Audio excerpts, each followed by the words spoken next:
الله أكبر الله أكبر الله أكبر الله أكبر الله أكبر الله أكبر.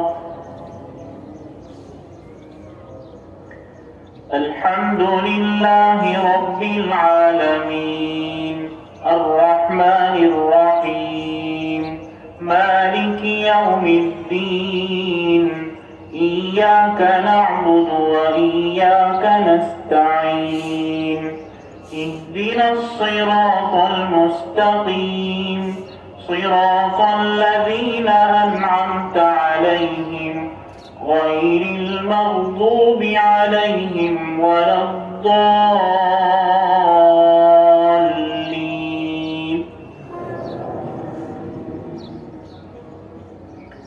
سبح اسم ربك الأعلى الذي خلق فسوى والذي قدر فهدى والذي أخرج المرعى فجعله غثاء أحوى سنقرئك فلا تنسى إلا ما شاء الله إنه يعلم الجهر وما يخفى ونيسرك لليسرى فذكر إن نفعت الذكرى سيذكر من يخشى ويتجنبها الأشقى الذي يصلى النار الكبرى ثم لا يموت فيها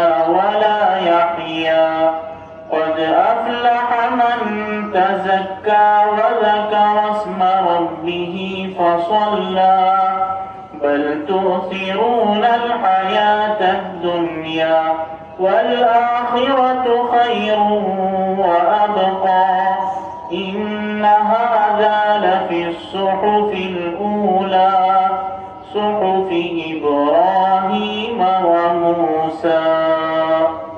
وأشهد أن سيدنا ونبينا محمدا رسول الله.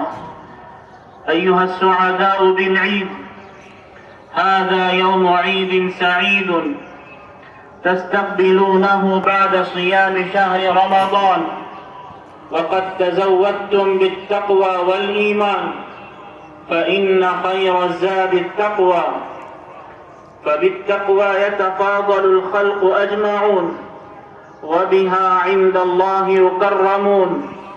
قال سبحانه: يا أيها الناس إنا خلقناكم من ذكر وأنثى وجعلناكم شعوبا وقبائل لتعارفوا إن أكرمكم عند الله أتقاكم إن الله عليم خبير. فمن عظيم قدرة الله وبالغ حكمته جل في علاه أن جعل الناس شعوبا وقبائل ليتعارفوا ويتواصلوا، وبين سبحانه أن التفاضل بينهم إنما يكون بالتقوى وبمكارم الأخلاق وفضائل القيم. الله أكبر الله أكبر الله أكبر الله أكبر الله أكبر الله أكبر ولله الحمد. أيها المؤمنون، إن التعارف يثمر التآلف، وهذا حال المؤمن، فبالتآلف يتحقق التقارب بين الناس. قال رسول الله صلى الله عليه وسلم: المؤمن يألف ويؤلف. والتعاون بين الشعوب استجابة لأمر الله تعالى: وتعاونوا على البر والتقوى.